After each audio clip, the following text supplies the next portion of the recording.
Olá, hoje eu vou conversar com o Pedro Leite Júnior. Aliás, eu vou passar a bola para ele conversar sobre o Guilherme de Ockham.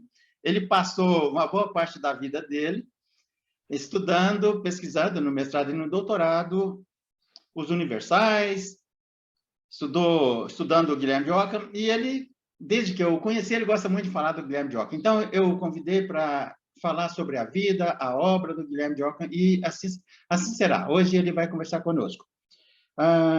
O Pedro Leite Júnior é professor da Universidade Federal de Pelotas e atualmente está, em função da pandemia, em Porto Alegre, onde ele reside. Pedro, fique à vontade, a palavra é sua.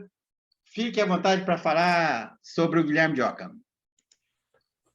Ok, em primeiro lugar, eu gostaria de agradecer ao Deodato, né, o convite, para falar de um tema que eu estimo muito, nos últimos anos tem sido objeto da minha pesquisa, e nada mais prazeroso do que a gente poder falar, né, daquilo que nos faz bem, né? Ainda mais em tempos difíceis de pandemia que nós vivemos atualmente. Então, desde já, eu te agradeço a oportunidade. Eu não preparei algo, né, acadêmico, formal, né, e estou tomando de uma forma mais livre como um bate-papo, falando ou apresentando, né, para alguns que já conhecem, recordando, e para outros que vão tomar contato, fazendo uma apresentação como, né, se a gente fosse apresentar um amigo, falar um pouco sobre, né, a sua vida, e principalmente sobre a vida do Ockham, né, do indivíduo Ockham. Porque às vezes a gente conhece o pensamento, né, do autor, ou suas ideias, ou alguma coisa assim.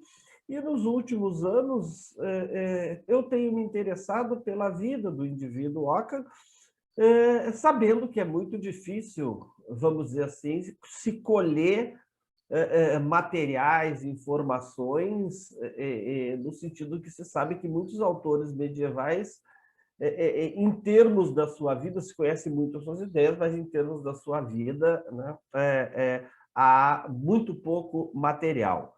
E isso também é uma coisa que, digamos, pelo menos a mim, incentiva, né, pesquisar.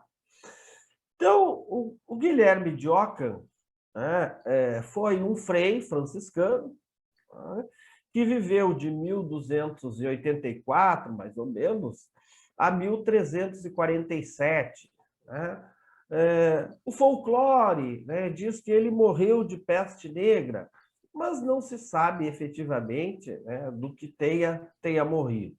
Né? Foi uma vida, né, de 63 anos que eu considero que, né, saiu de uma calmaria, vamos dizer assim, de uma certa tranquilidade para uma vida de turbulência.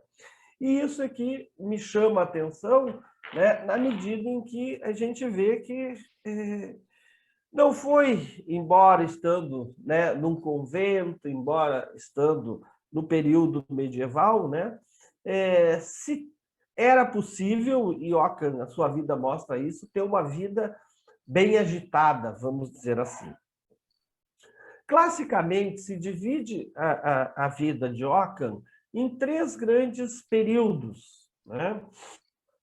O período da Inglaterra, onde ele vive em Londres, um curto período que ele vai para a França, em Avignon, onde está o papado, né, naqueles anos, um período muito breve em Pisa, né, de 2 anos, e posteriormente, né, em Munique, na Alemanha, onde ele veio a falecer. Então, eu preparei aqui, né, nesse bate-papo, falar um pouco desses três aspectos e talvez, né, se for interessante ao Deodato, falar das revoluções contemporâneas, né, algumas ideias do Ockham. Ockham é conhecido, né, nos manuais de filosofia, né, como um grande lógico, né? E de fato um dos maiores lógicos do período medieval. Mas também em outras áreas, né, ele era conhecido, por exemplo, a sua denominada Navalha de Ockham, né, que não foi ele que se intitulou ou deu esse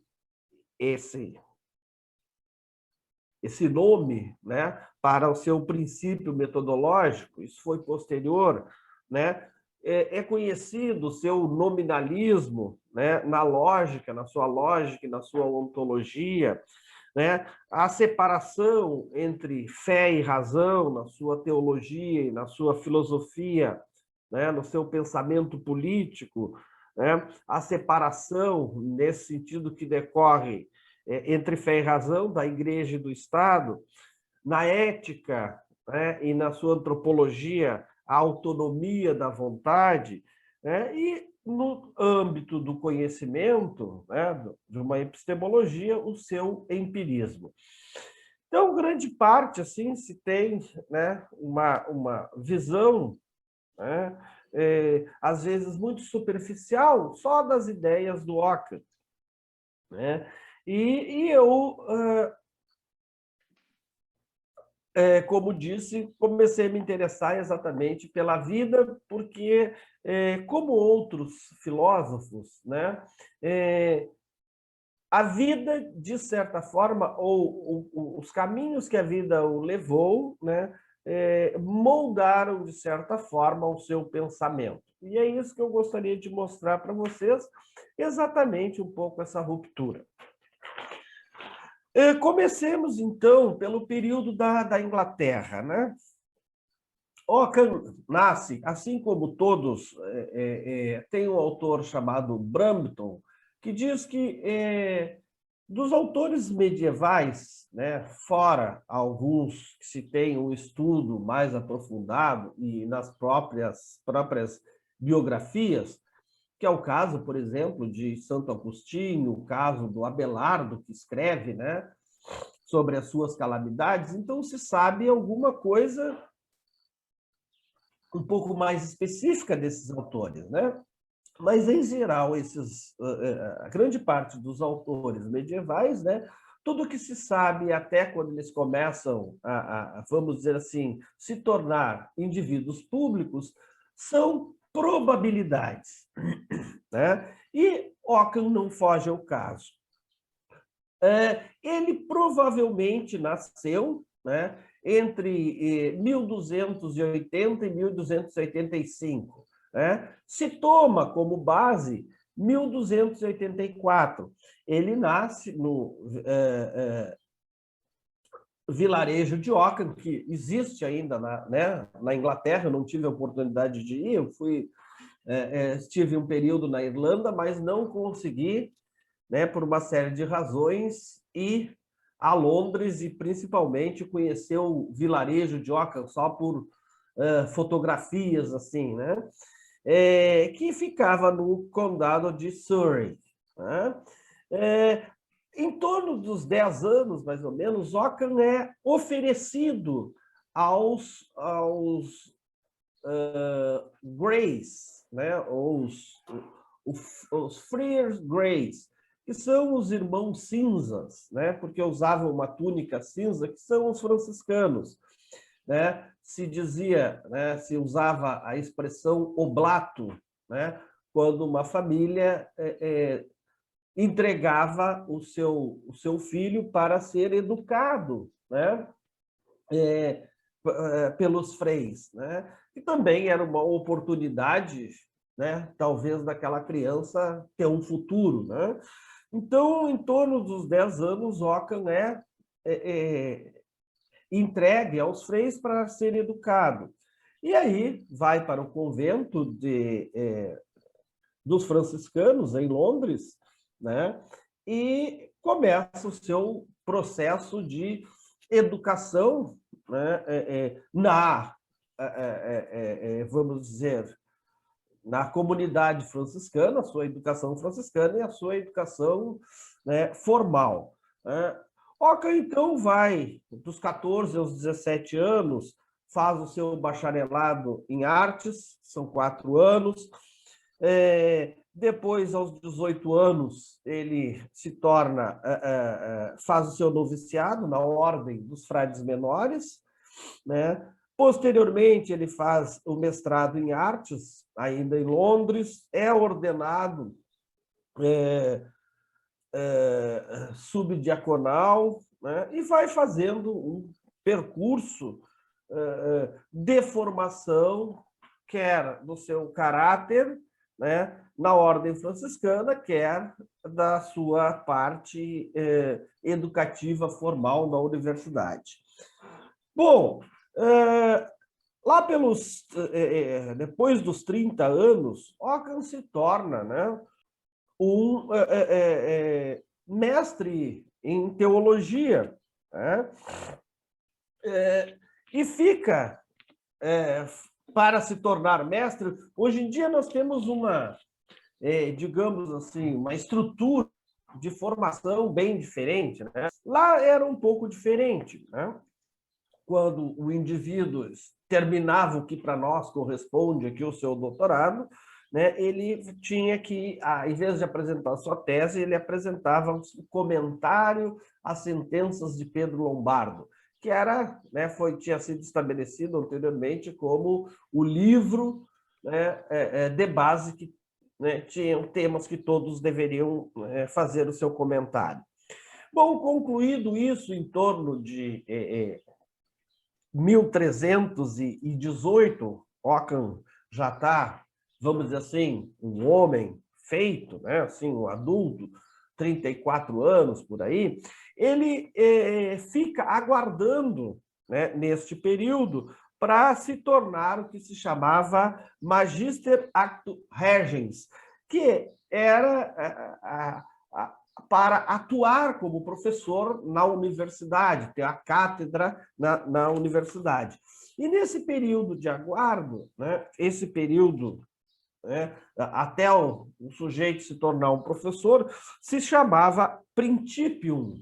Né? Então, era o principium, aquele período que ele aguardava para se tornar, de fato, um professor da universidade. Né? Nunca se tornou um professor da universidade, e por isso a sua alcunha de o Venerabilis Inceptor, né? Que é o iniciador, né? Aquele que está aguardando, né, no princípio para iniciar, né, as suas atividades acadêmicas, né? Além disso, além dessa questão acadêmica, né, também atribui-se o Ockham como o iniciador da corrente nominalista, né, que tem o seu desenvolvimento posterior a ele em outros autores, né, por exemplo, como o Buridano, Gregório de Rimini e outros. Né? Então, esse Venerabilis Inceptor, ou, né, o iniciador, ele pode ser tanto entendido como, né, na sua função ali acadêmica de aguardar, né, como o iniciador de uma corrente posteriormente reconhecida como a corrente dos nominales, dos nominalistas. Né? Nesse período que Ockham está aguardando, né, digamos, não se tem uns registros propriamente dito que a gente possa mostrar, mas há indícios que ele deu aula no Studium. Né? Studium é como se fosse aquela formação, vamos dizer assim, notem bem, uma analogia muito, muito básica, né? Como se fosse o ensino médio, né, dos franciscanos, a educação dos franciscanos, num estúdio franciscano na cidade de Reading, ainda na Inglaterra. Né? E ali ele teria exercido, convivido com outros professores, freis também, mas aí acontece um fato que vai marcar, né, a vida do Ockham. Né? E que é interessante porque esse fato que vai marcar a vida do Ockham vai levá-lo a um momento de vida que muitas vezes é pouco explorado e que eu tenho, digamos, pesquisado, iniciado uma pesquisa, inclusive já produzi, né, um material sobre isso, e depois eu vou falar, né? Mas antes disso, o que acontece? Na Universidade de Oxford, tem o reitor chamado João Luterel. João Luterel parece que não teve uma administração muito boa, assim, né? Parece que era um pouco autoritário, né? E teve uma certa briga com os dominicanos, né? Em torno de 1217, por aí, né? E ele, nessa briga com os dominicanos, digamos, as suas ideias saíram vencedoras. Mas isso não durou muito tempo, né? Ou seja, em 1220 ele, né, consegue, né, nas suas discussões, superar os dominicanos, mas isso não progride porque em 1221, um ano depois, ele é deposto, né? Ele é deposto e fica, né, meio perdido do o que vou fazer, né? Tendo um cargo como reitor. E aí ele resolve denunciar, né, Guilherme de Ockham ao papado em Avignon, né, denunciando que há escritos de Ockham que contêm conteúdos heréticos, né? Bom, o que está por trás, né, efetivamente dessa denúncia? Tá? E aí vem um pouco das pesquisas que eu comecei a fazer, né? Há muitas suposições, né? Mas uma forte suposição é uma carta que um autor contemporâneo que estuda, né, a filosofia medieval em Ockham, né, tem acesso, mostrando que um amigo de Luterel, que está na corte de Avignon, né, escreve para ele dizendo o seguinte: olha, tu está perdendo tempo, né? Claro que não foi bem assim, mas eu vou atualizá-la contemporaneamente. Olha, tu está perdendo tempo aí brigando pela reitoria da universidade. Arranja uma disputa, ou seja, arranja alguma denúncia aí, né, e manda para cá e vem para cá, que aqui o Papa agora está a favor dos teólogos, né, e tu pode arranjar um bom cargo aqui na Cúria. Né? O que acontece? Luterel não perde tempo e faz a denúncia, né? Vai em 1323 para Avignon, levando uma série de, né, pequenos escritos do Ockham, né, alguns cadernos, para denunciar o Frei Guilherme. É interessante, né, e isso eu futuramente, né, quero pesquisar, né, sei que é muito difícil e até, digamos, incentivando outros a pesquisar, por que o Ockham? Né? Nós temos um Frei que nem tantos outros, né, fazendo a sua formação, né, dando as suas aulinhas, né, e aí ele mira neste Frei e diz: vou pegar os escritos dele e vou denunciar. Né? Ou seja, vamos ser muito claros, como uma desculpa, né, para ir para a Cúria em Avignon. Né? Alguns podem dizer: olha, isso foi um acaso. O negócio dele era criar um fato, né, para ele ir para a Cúria. Né? E aí é denunciado e Ockham, né, vai em 1324 para Avignon para, digamos, tomar pé do seu processo, dessa denúncia, ver o que está acontecendo. E eu defendo que este é que modificou a vida do Ockham, né, trazendo para ele algo que era, vamos dizer assim, eu posso pressupor que era inimaginável a mudança que ia ter. Porque eu fico imaginando, olha, eu fui denunciado lá, né? Juntei as minhas malinhas ali, peguei as minhas coisas, que também não eram grandes coisas, né? Os franciscanos, né, não tinham, né, e defendiam nem ter muitas propriedades, né? Muitas coisas. Juntei a minha trouxinha e vou lá ver o que está acontecendo. Ó, pessoal, mas eu volto, daqui a pouco eu estou voltando. E nunca mais volta para a Inglaterra, né? Dado o rumo que a sua vida vai tomar.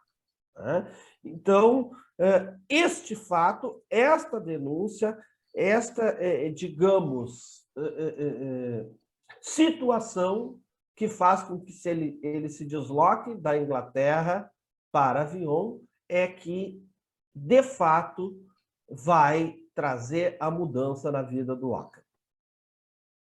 Aqui nós encerramos, digamos, o período, né, inglês. E vamos, então, retomar com o período, o que aconteceu em Avignon quando Ockham vai para a França.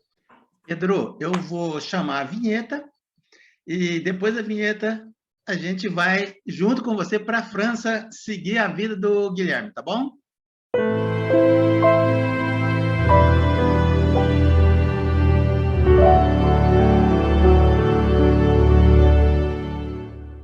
Ok. Como nós estávamos conversando, mais o Pedro Leite do que eu, contando a parte da vida aí do Guilherme de Ockham na Inglaterra, antes da vinheta. Então, agora ele vai conversar sobre o processo da Santa Inquisição, se é que eu posso colocar assim, ele vai me corrigir ou não, vai constituir a segunda parte dessa nossa conversa. Pedro, a bola está com você. Bueno, então, o que a gente tentei mostrar num primeiro momento, né, foi o surgimento assim, da formação, né, e dessa ruptura que vai acontecer na vida do Ockham. Ockham já está escrevendo, né, ele, nas suas obras teológicas e filosóficas, teológicas, né, que já existem edições críticas, né? São 10 obras de teologia e 7 obras de filosofia, e principalmente da lógica. Ockham já no período da Inglaterra já está escrevendo, já tem alguns debates com alguns franciscanos, né, seus confrades, enfim, né? Ele já está começando uma carreira de escritos. E vai, então, para Avignon, né? Está dando a aula, né, no estúdio em Reading, né, aguardando para começar, né, no seu período de princípio, né, principiante, para aguardar a oportunidade de dar aula de teologia em Oxford. Mas, nesse meio tempo, ele é denunciado, né, e vai ver o processo, né, o que está acontecendo, a denúncia contra ele em Avignon. Bom, chegando em Avignon, né, ele fica num convento franciscano e começa a tomar pé do que está acontecendo. Basicamente, né, João 22, né, faz uma comissão cuja, né, um dos componentes é o próprio João Luterel, né? Essa comissão é presidida por Durando de São Porciano, alguém que é próximo, digamos assim, do pensamento de Ockham, né? Ele preside essa comissão, né? É apresentado para essa comissão alguns trechos, né, do comentário às sentenças de Ockham, né? Não se pega a obra inteira, se pega alguns pedaços, né? E que eles vão chamar de artigos. Então, são 51 artigos né, que devem ser analisados por essa comissão, né, para ver a questão de heresias, né, da acusação que Ockham está sofrendo. Muito bem, essa comissão, né, se reúne, estuda né, aqueles trechos, né, como se pegasse frases daqui e dali, e sai um primeiro relatório. Nesse primeiro relatório, né, alguns artigos, né, ou algumas ideias são consideradas falsas, né, outras com erros, mas nenhuma com a expressão, né, heresia, herédico, né, e é apresentado a João 22. João 22 não se satisfaz com isso, né, e devolve, né, este primeiro relatório, pedindo uma nova investigação, né, que se analise de novo. Né? É feita de novo, né, um novo exame desses artigos e, de novo, não se constata, né, que haja heresias, há falsidades, há erros aqui. Né? Mas é um relatório já desfavorável ao Ockham, né? Claro, puxado, vamos dizer assim, por João Lutherell. Neste segundo relatório, o presidente, que é Durando de São Porciano, não assina esse segundo relatório, né? Como se dissesse, não, eu não concordo com o que está sendo dito aqui, embora não tenha alguma coisa formal, né, denunciando Ockham como herético. Né? Então, ele não assina, mas é apresentado esse segundo relatório pela comissão para João 22, né, que não responde, na medida em que ele não pode condenar, porque o relatório diz que não tem nada herético. A situação é a seguinte: Ockham está envolvido nisso, continua, né, no processo, porque o processo, né, tanto quanto na Idade Média, né, como agora, não é uma coisa que se faz do dia para a noite. Né? Tanto que ele passa 4 anos, de 24 a 28 em Avignon. Né? Mas ele continua escrevendo, né, as suas obras de teologia, de lógica, a Suma Lógica. Parece que ele termina de escrevê-la, né, em Avignon, neste período de 4 anos. Mas o que acontece? Acontece que, em 1327, né, já está acontecendo, já há mais de 10 anos, a discussão, né, da ordem ao que Ockham pertence, que são os franciscanos, sobre a questão da pobreza. É um assunto que levaria mais, digamos, né, um outro encontro para tratar.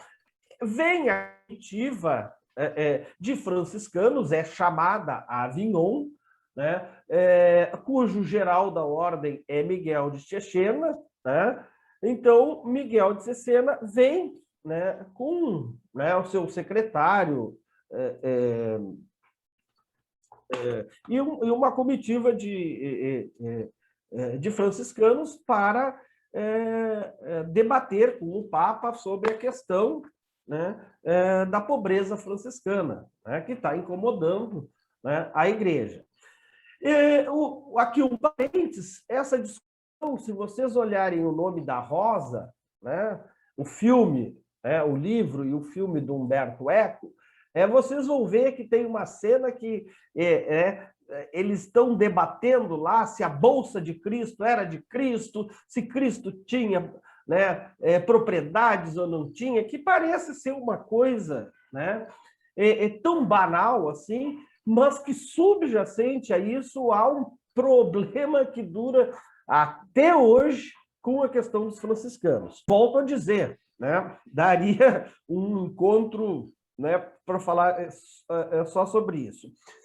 O geral da ordem, né, chama Guilherme de Ockham e pede para Guilherme de Ockham analisar, né, os documentos, as bulas, né, que o Papa havia promulgado, né, que iam contra, ou se contrapunham às bulas anteriores de outros papas em relação à questão dos franciscanos, da pobreza evangélica dos franciscanos, né? Uma coisa interessante, né, e que eu não sei se eu gostaria de pesquisar, mas por que, né, o Miguel chama Ockham, né? Talvez Ockham já tivesse uma certa fama de ser um lógico, né? de ser, digamos, um grande estudioso, pesquisador, né? Mas Miguel, né, pede para Ockham fazer a análise desses documentos. E Ockham começa a analisar e vê que há erros, contradições, né? E coisas muito importantes e graves nas bulas papais. Mas a discussão toma um rumo até grave, né? Que faz com que, na noite do dia 26 de maio de 1328, né, eu imagino, né, uma noite relativamente fria, né, há relatos, né, que já havia um barco esperando, né, a comitiva franciscana, que Ockham não foge sozinho, né? Esses franciscanos, com medo, inclusive, de serem presos e talvez até serem mortos, fogem de Avignon. Né? Ockham, Miguel de Cesena, Bonagrácia de Bonagrácia de Bérgamo, Francisco de Ascoli, uma série de... Ockham não foge sozinho, foge com a cúpula, né, dos franciscanos, e aí eles saem de Avignon, né, naquela noite, e se dirigem para a Itália, em Pisa. Né? E aí isso acontece em maio, né, dia 26 de maio, e dia 6 de junho, veja bem, quase 10 dias depois, mais ou menos, é que o Papa promulga, né, a excomunhão do Ockham. Né? Ou seja, Ockham é condenado não pelos seus escritos, porque não foi achado nada no processo, mas condenado por ter fugido, né, de Avignon. Né? E aí eles chegam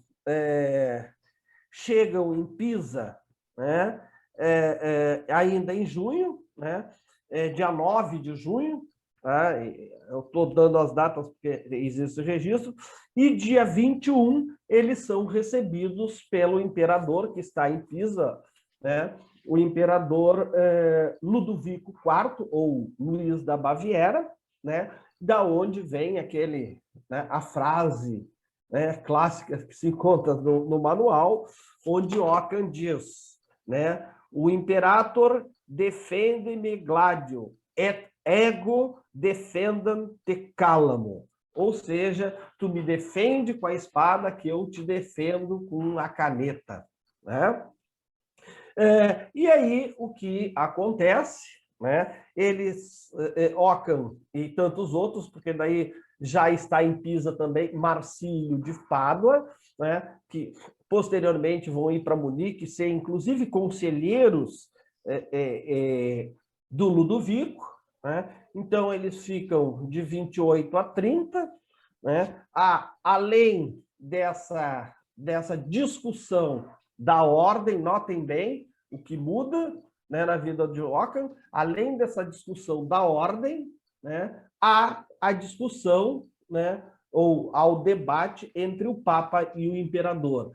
E é neste meio, e é neste contexto de debate, tanto da ordem, né, em relação à ordem, quanto da questão do Imperador e do Papa, é que Ockham vai, digamos, se ver envolvido a partir desta fuga de Avignon. Né? Então, ali, né, não, e aí é o que eu tenho pensado, não necessariamente né? O que muda foi a fuga de Avignon, né? Mas o que mudou foi ele ter ido a Avignon, né?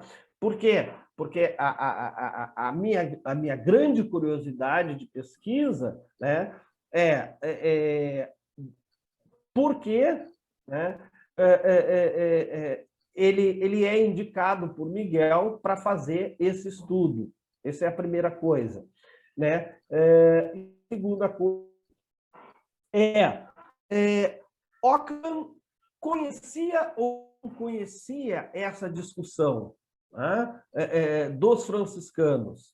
Parece, há indícios que, como ele estava em Londres, né, e fazia parte da ordem, vamos dizer assim, ele ouvia ecos, havia discussão na ordem, mas ele não estava no epicentro da discussão como ele passa, né, a estar no centro da discussão quando ele está em Avignon, né? E aí ele, digamos, se torna um protagonista dessa discussão pós-Avignon, né? Então, particularmente, eu tenho algumas curiosidades de responder isso, não no sentido do pensamento, né, filosófico, teológico de Ockham, mas essa questão do homem Ockham. O Ockham, né, enquanto um indivíduo que está dentro de um contexto de vida, né, e que muitas vezes não, esse contexto de vida vai levá-lo, né, a um outro caminho, porque posteriormente, depois desse fato, dessa passagem por Avignon, não se tem notícia. Ockham revisa algumas coisas de teologia e de filosofia, mas ele se dedica às escritas conhecidas e chamadas como polêmicas, como teológico-políticas ou políticas propriamente ditas, né? Primeiro, em relação à questão da pobreza franciscana, né, o debate da pobreza franciscana, e, posteriormente, a relação, né, do poder civil com o poder religioso. Mas isso já faz parte, né, do terceiro período que vai se passar, né, em Munique, né, na Alemanha, e que deixa para trás, né, este período de Avignon, e que nós vamos falar, né, a seguir. Ok, Pedro. Daqui a Pode pouco... ser? Pode ser. Vou chamar a vinheta de novo. Daqui a pouco vamos para a terceira fase, que é extremamente interessante. Até daqui a pouco.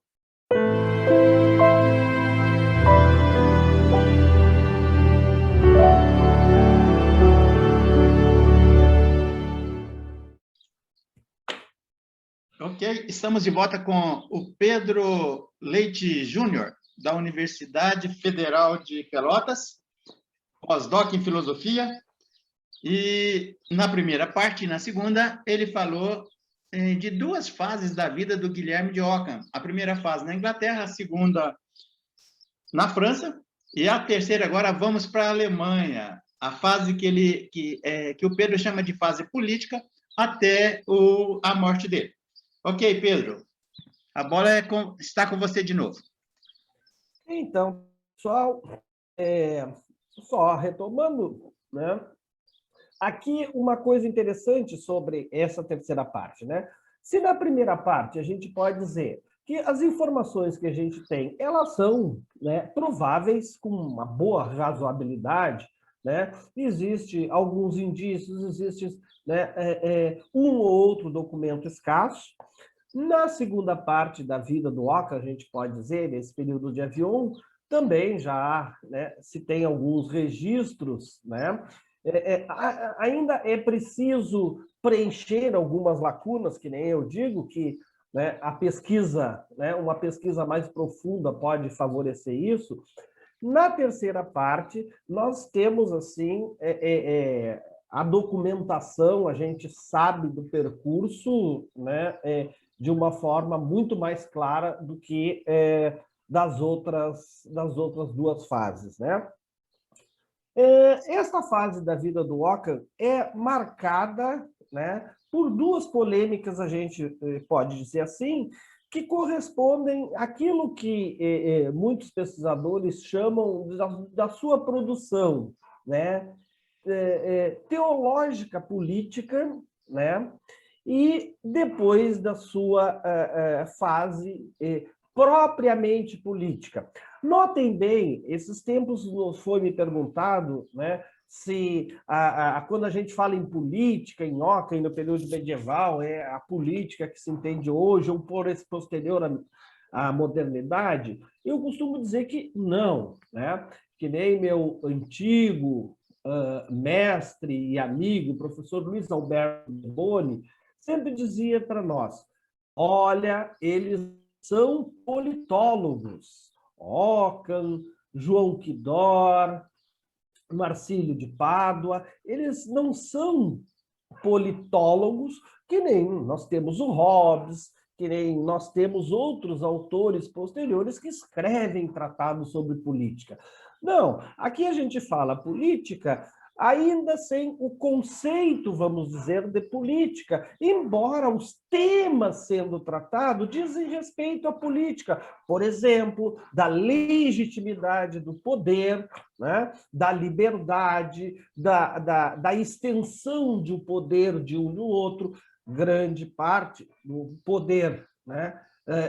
Investido ao Papa, ou o poder religioso, o poder investido ao imperador, aos reis, o poder civil. Então, são essas discussões que a gente, didaticamente, como um grande guarda-chuva, chama de questões políticas. Mas notem bem, não é esta política, esses tratados políticos que se encontram posteriormente a partir da modernidade, né? Isso eu acho que tem que ficar claro, né? E por isso que por que a gente chama de teológico político? Porque esses escritos primeiros vão dizer respeito aos debates que Ockham vai travar, né, a respeito com, né, o Papa. Notem bem que Ockham nunca se predispõe com a Igreja, né? Isso tem que ficar bem claro. Ockham se indispõe com os indivíduos que estão, né, numa representação, no caso aqui, o Papa João XXII e depois o Papa Benedito XII, né, ou Bento XII. É com esses indivíduos, não com a Igreja enquanto um todo. Ora, então ele vai escrever, por exemplo, tratados contra, né, entre as suas obras, tratado contra Benedito, né, os erros do Papa João XXII, e assim sucessivamente.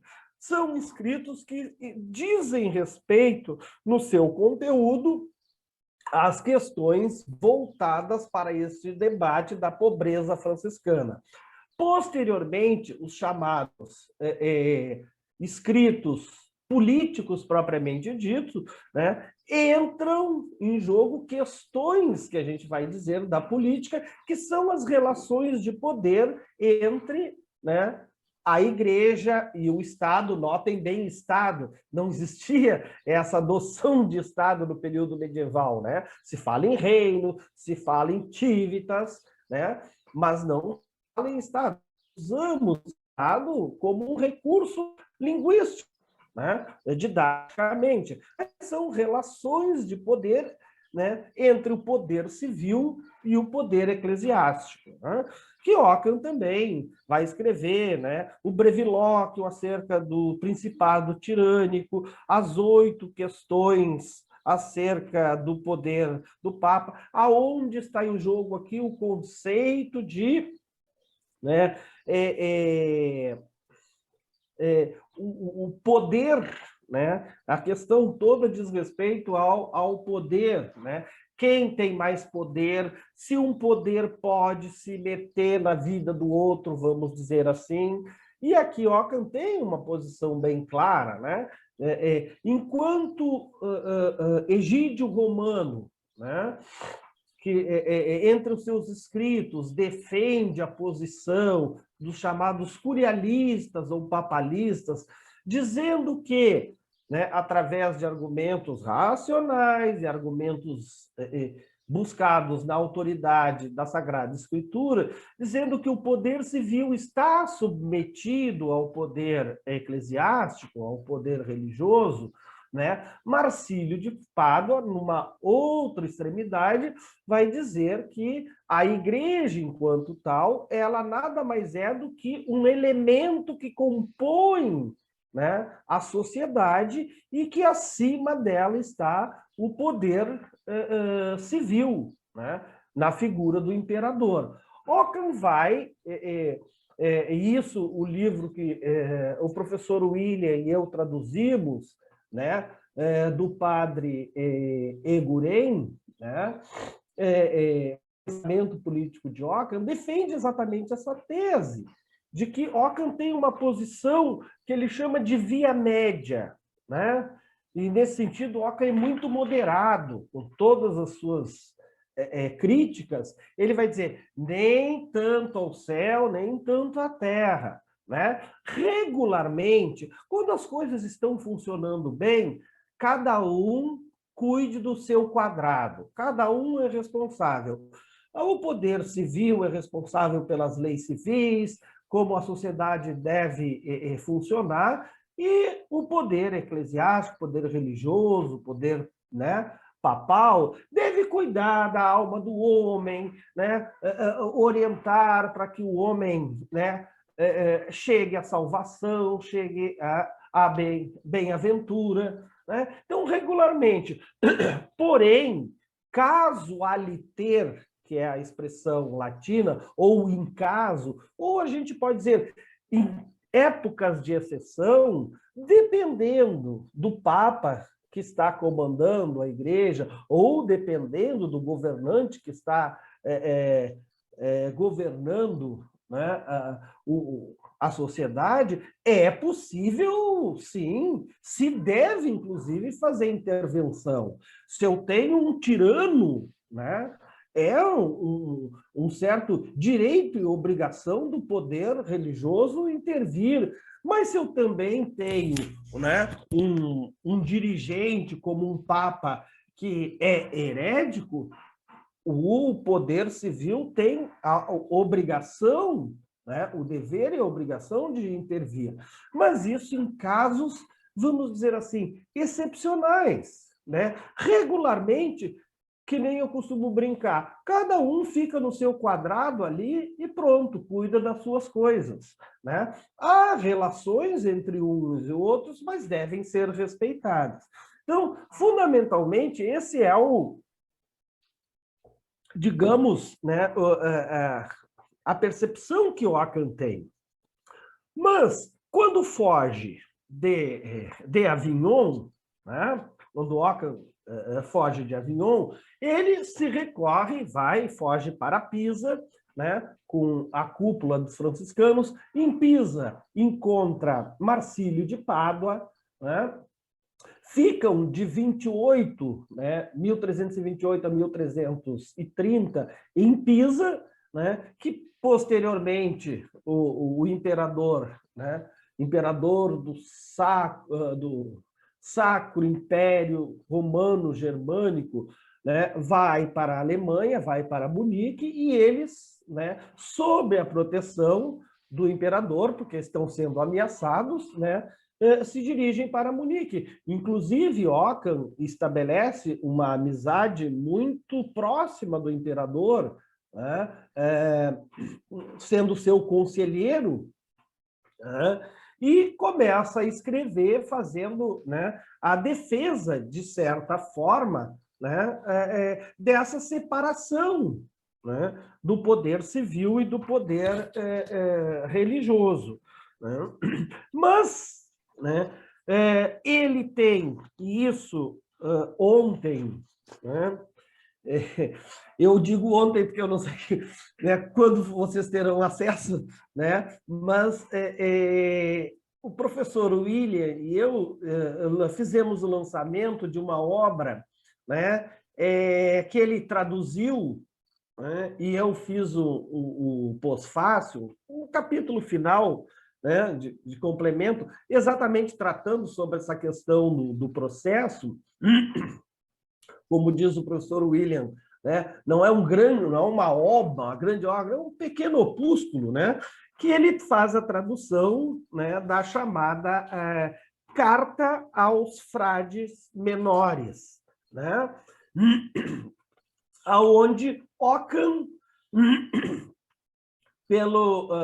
por conta do capítulo que acontece em Assis dos franciscanos, né, na Itália, Ockham escreve aos seus, vamos dizer assim, aos seus pares, né, aos seus confrades franciscanos, que estão reunidos em Assis em 1334.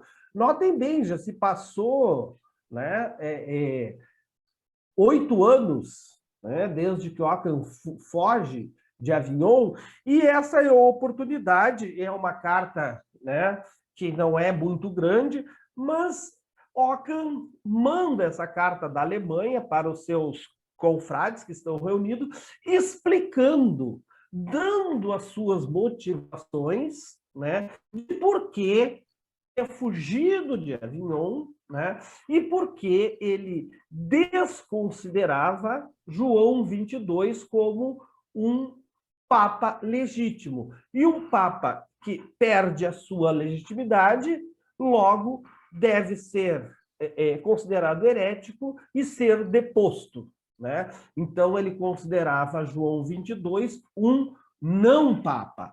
E ele, nessa carta, ele explica, né? E é muito interessante que Ockham escreve essa carta na primeira pessoa, né?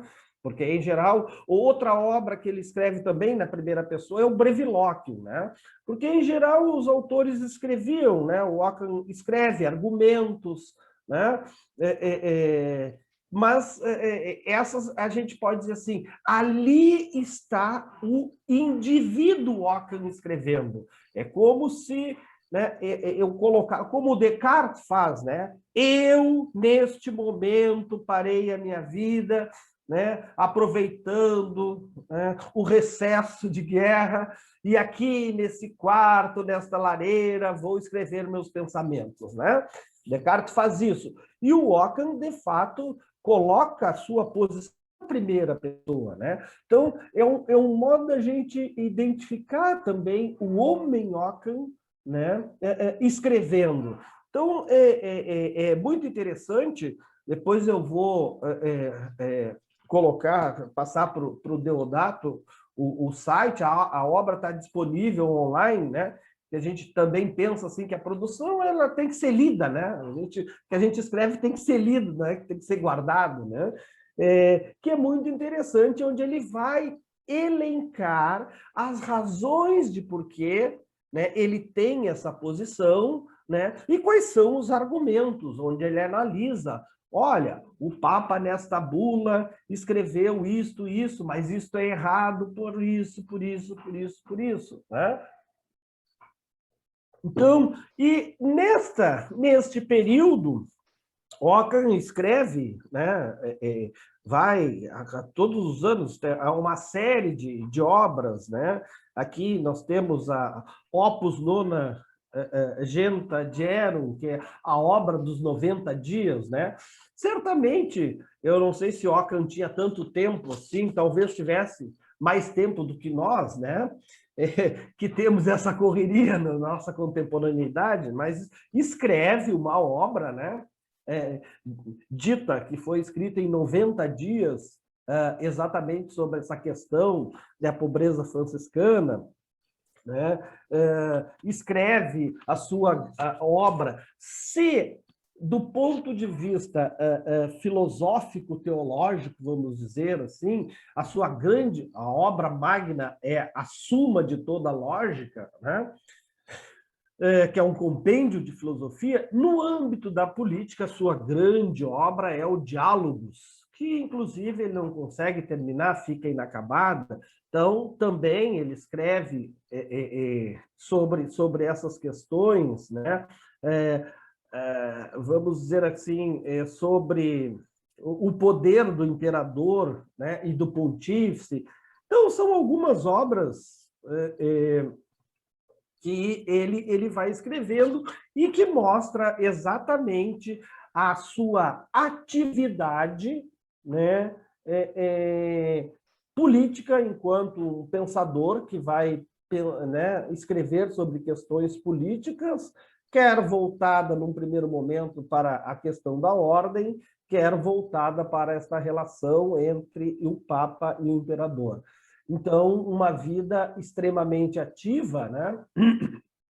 Também aqui conversando com Deodato, né? A questão da briga, do que levou João 22 a ter essa discussão com o imperador Ludovico, enfim, são por questões políticas, né? E também muito interessante essa questão política medieval, né? Então, Ockham tem uma vida extremamente ativa e que, principalmente, ele, enquanto, né, aquele pensador, aquele Frei que estava lá na Inglaterra, escrevendo seus comentários sobre, né, as sentenças de Pedro Lombardo, os seus comentários sobre Aristóteles, né? Estava lá escrevendo, né, vamos dizer, ainda tendo as discussões com seus confrades, né, olhando agora, né, ver essa passagem e esta atividade, né, que ele teve, né, e que fica em Munique, sem voltar à sua terra natal, né, que é a Inglaterra, e morre aos 63 anos, né, em 1347, já também sem o seu amigo, né, porque há indícios também que teve uma relação de amizade muito forte, além da proteção com Ludovico, né, que morre, se não me engano, em 1345, cai de um cavalo, né, e morre, e logo e posteriormente, 2 anos depois, Ockham vem a falecer, né? Enfim, e esta é, digamos, né, uma pequena apresentação, vamos dizer assim, né, da vida de um frei franciscano inglês, né, que,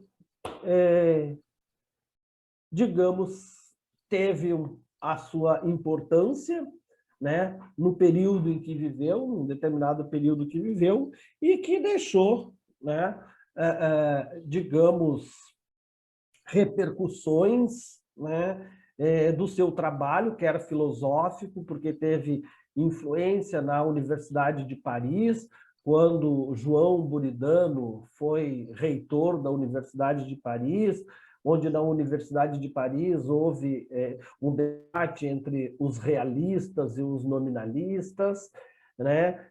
Deixou, não vamos discípulos, mas alguns seguidores que se, vamos dizer, comungavam, né, vamos dizer essa expressão assim, com algumas de suas ideias, né, que posteriormente, né, depois do século XV, XVI, né, parece que some do cenário, embora como professor William, que conhece bem essa evolução, diga que grande parte dos seus escritos, né, foram espalhados pela Europa, teve, né, manuscritos que foram copiados, enfim, né, mas que, vamos dizer assim, é retomado na segunda metade do século XX,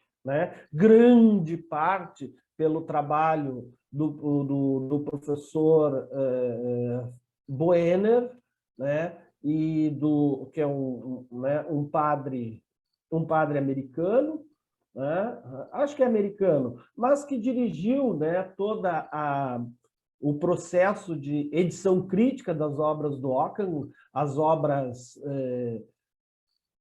teológicas e filosóficas. Depois, os ingleses, Offer, né, fazem a tradução, a edição crítica das obras políticas do Ockham, os ingleses, né?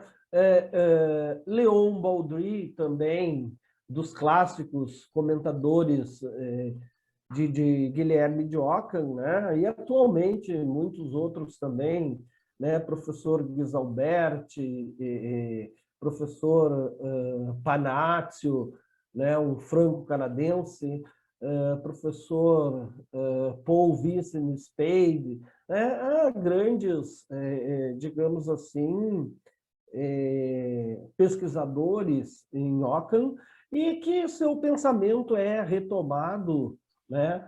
Talvez não na sua totalidade ainda, né?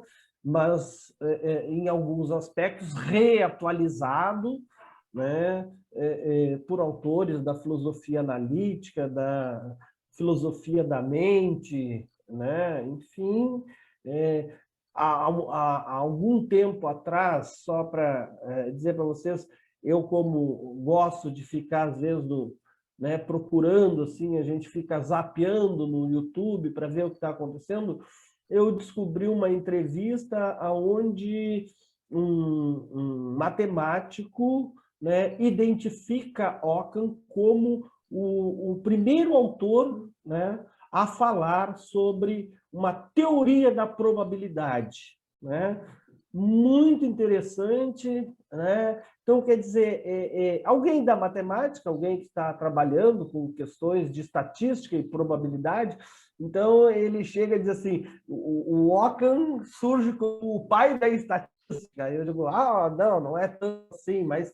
Então, de certa forma, é um autor que deixa, né? Deixa um legado que, como tantos outros autores no medievo e antes, né, às vezes vale a pena estudar, vale a pena resgatar, né? Algumas questões bem importantes, como essa relação entre política e religião, né? Vamos trazer para a contemporaneidade, né? Nós temos um ministro, né, que está sendo, que não é ministro ainda, uma pessoa que está sendo indicada ao Supremo Tribunal Federal, cuja, né, uma das, vamos dizer, uma das queixas, né, é que ele é um religioso muito rigoroso, né? Então, a pergunta é, né, isso vai influenciar nas suas decisões civis ou não? Né? Deve ser separada ou não tem como separar? Quer dizer, Ockham já trata um pouco disso num outro nível, né? Mas, enfim, traz essa discussão aonde muitas vezes, né, vale a pena, né, a gente dar uma lida para pensar a nossa realidade. Certamente, Ockham viveu num contexto, uma situação bem diferente da nossa, assim como outros autores antigos, mas sempre é bom a gente revisitar esses autores e, dentro do possível, ver o que eles têm para nos dizer, o que eles nos contam, que a gente pode olhar e pensar o nosso mundo hoje. Eu acho que é isso, Deodato. Muito obrigado pelo espaço, pela oportunidade, né? Eu fico à disposição até, né? Posso te deixar, além do meu e-mail, deixar também, né, o site do livro da Carta dos Frades Menores, né? E fico à disposição se alguém quiser entrar em contato. Né? Eu acho que é isso. Eu que agradeço a sua disponibilidade e deixo aqui o convite para quem nos assistiu até aqui, para deixar os comentários, para trazer questões aí. Eu até gostaria de deixar uma questão no ar, viu, Pedro? Aí quem quiser conversar com você depois, faz os comentários aí. Assim, eu fico pensando que os contemporâneos, pesquisadores da filosofia contemporânea que, por qualquer motivo, deixam de estudar o Guilherme de Ockham, eu fico pensando, será que não estão amputando o pensamento dele quando o veem apenas como um medievalista e não trata das questões aí que vão muito além da metafísica e trazem para o dia a dia, para a política? Então, fica aqui um pequeno comentário aí para quem está nos assistindo, para trazer a polêmica, para trazer questões para o Pedro. Pedro, muito obrigado. Um abração. A gente volta a conversar. Você falou de uma coisa aí que você pode assim, dar uma olhada na tua agenda futura que me interessou, que é a questão aí do processo contra os franciscanos. Eu fiquei muito interessado, mas quem sabe no futuro. Um abração, muito obrigado. Tá, ok. Agradeço, então. Um abraço para todo mundo.